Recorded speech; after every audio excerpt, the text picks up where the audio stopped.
My 2024 Miami Grand Prix driver rating. Just note, well, some of these positions and the grid stuff might be wrong. Also, I have like the grid start and the position that the finish wrote down for the main race, but I am ranking these with the sprint in mind also. So I'm not only ranking these guys off the race. Let's start with Haas. Kevin Magnussen started P18, finished P18. I didn't even give him a score. I probably would have given him a 3 out of 10. And those 3 out of 10 are just for kicking up the entertainment a little bit. But now he has 10 out of 15, out of 12 penalty points. If he gets 2 more in Imola, he's literally banned from Monaco. Also, I just realized that I won't even be able to watch Monaco Grand Prix because I'm going to be out. That's going to suck. Anyways, Hulkenberg now started P10, finished P11, P7. He was fighting Hamilton in the first, but then he just kind of dropped off when he made that pit stop, and he surprisingly wasn't able to catch the Alpine back to the points. I feel this was kind of a mixed opportunity for Haas, to be honest. But yeah, in the sprint he did very well as well. I don't even think he needed his teammate, and he would have still had a Hamilton. Anyways, to state now. Joe started P19, finished P14. I'm going to give Joe a 4 out of 10. Didn't really see the state cars too much this weekend, but somehow Bottas still ended up on Driver Today vote for second place. I don't know why. Speaking of Bottas, started P16, finished P17. I'm going to give Bottas a 3. The state just didn't look too good this weekend. Joe kind of outclassed Valtteri in the race. But you honestly didn't even see him too much. Anyways, Ricardo now started P20, finished P16. I'm going to give Ricardo a 4 out of 10. He did, because I could have given him a 5, but because he started P20, so his race was done with that penalty anyways. But also, if he didn't make the mistake in Q1 and he got like Q2 or Q3 at least, it wouldn't be as bad. And also, he did have safety car opportunities to catch up, but I think he was just way too far away. And also, he was making up positions like very slowly. I think it was like lap 12 and he was still in P20. Like, it was kind of ridiculous. Anyways, Yuki Tsunoda started P9, finished P7. 10 out of 10 for Yuki. I was thinking to give him a 9, but P7 in that V car, and he beat a Mercedes. Now, that's incredible from Yuki. Like, he was good the whole weekend, got points in the sprint as well. Oh wait, speaking of sprint, I'm sorry. I'm not changing on 5. Ricardo has to get a 7. Basically, yes, Yuki scored points in the main race, but basically, like, whatever Ricardo did in the race, he didn't even have to care. That sprint was amazing from him. Being able to hold off the Ferrari and the McLaren and still get P4. Yeah, Yuki probably outclassed those points that he got anyways, but at least he got points from the board and somewhat got close to Yuki. And that 4th place, yeah, that's something like 5 points or something like that. But that kind of helped him because all those points means that Yuki isn't scampering off in the distance anymore. Because those points, that's a lot of points to get to catch up to Yuki. So that was a really good performance from Daniel. Let's just move on. Sargent, 3rd P17, finished P8. I'm going to give him a 4 out of 10. We never really got time to see his race unfold. Oh, I should have given him a 5. He got P10 in the sprint, which is amazing for Sargent Sanders. And I thought with the race he would have gotten points.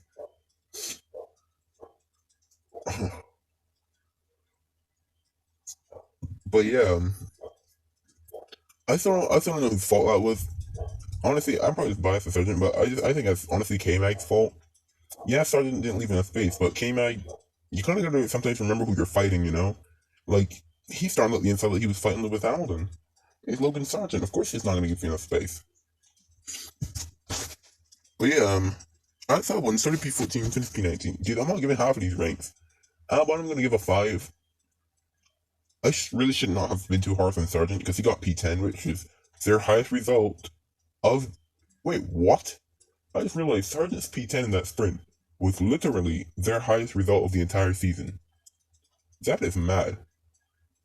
That's literally their highest result of the entire season. It's not like Williams got points. So when you think about it, Sargent didn't do too badly. It's not. And I just don't think that would. I just don't think this is his last race. Like, if he get replaced in Imola, I don't think that'll be a popular decision. Think about it. You know what? I'm probably just gonna make a whole video. I think Sargent shouldn't be replaced yet. That should be coming later this week. Oh, it's P4. Let's go up now. Gasly started P12, finished P12, 6 out of 10.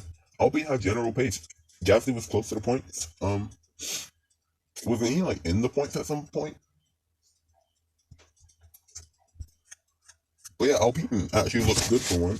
Being good. Ocon, P13 to P10, 9 out of 10. I was actually thinking of giving him a 10 out of 10 for getting points in a you know an absolute dumpster, a tractor. But yeah, I don't ever with Ocon got points. He just kind of snuck in, to be honest. The Alpine generally look good for the first time in their lives. Anyways, up to Aston Martin, show started P11, finished P15. 4 out of 10. He had an opportunity to beat Fernando Alonso, and he didn't. Now he still even started near the point. At least he didn't run anyone. Oh wait, yeah, I forgot. This 4 to 10 is also for the sprint. Although it kind of could have been Hamilton's fault.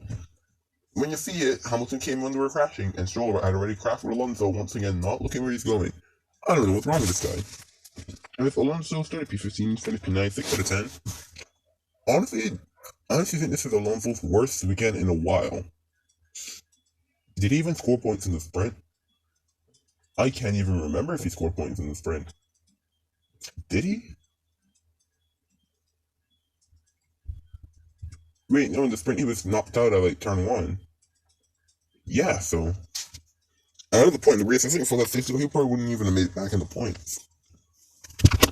But this is legitimately, I believe, Alonso's worst weekend that I've seen him have in a long time. At least he didn't get outclassed by Stroll. Like that whole weekend, Aston Martin only scored 2 points. Anyways, let's go up to McLaren now. Piastri finished P13, 7 out of 10 for Piastri. Not gonna lie, I was actually a little bit delulu, and for a second, when Piastri was leading, I thought he was gonna win the race. Like, Piastri was doing so well. Like, he was able to jump the Ferraris at the start and get into P2. I did not expect that from Oscar. But then, of course, that contact was signed, which was definitely Sainz's fault. Speaking of his teammate, Norris started P5, finished P1. You know what he's getting? 10 out of 10. His first win. Not even. This is. What do you think about the last 2 wins? Sainz and Russell, they both won from pole. Lando won from P5. Yes, it was to help with a safety car. But that's all part of Formula 1, you know? Like, yeah, he had true pace. It's not. Matt, as a safety car, Matt was still, like, right next to him, and I thought Matt was going to overtake. But McLaren were definitely stronger. Like, a lot of people saying the safety car helped him. It did, but you still gotta have the skill to, like, know not to pit, and, you know, it's not like the safety car really, like, favors anyone. It just kind of comes out when someone crashes. Anyways, Ferrari now. Sainz started P3, finished P5, which, on the road, but P6, I believe, with the penalty. No, it's P4 on the road, but P5 with the penalty. 5 out of 10 for Sainz. Kind of a crappy weekend, like, the whole weekend. Like, kind of like when, who was it that forced him off the road in the sprint? Who was it? Was it, like, Piastri or something, or? It was somebody else.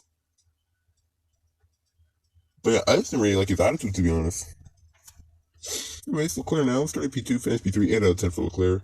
This is the weekend that we like to see from Leclerc. Qualifying on the front row. He was kind of quiet, to be honest.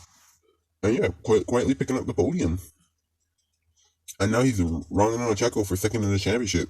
Not gonna like, kind of remind. Yeah, Leclerc didn't win any races yet, but it kind of reminds me of, you know, the ending of 2022, which we're not going to talk about. Mercedes now. Russell started P7, finished P8, 6 out of 10. How did he not beat Yuki Tsunoda? That's the only reason I'm giving him a bad grade. Also, he didn't score points in the sprint. Like, he was way off. But how did he not beat Yuki in the RB? Like, and for the first time this season, he was completely outclassed by Hamilton. Speaking of Hamilton, P6 to P8, 8 out of 10 for Hamilton. That sprint was great. Sad he got the penalty, although he kind of should have, but yeah, that race was definitely Hamilton. Thinking about it, that was Max's best result, and I think that was actually his best like race of the season, his best Sunday. Like, he actually had so much pace at the end.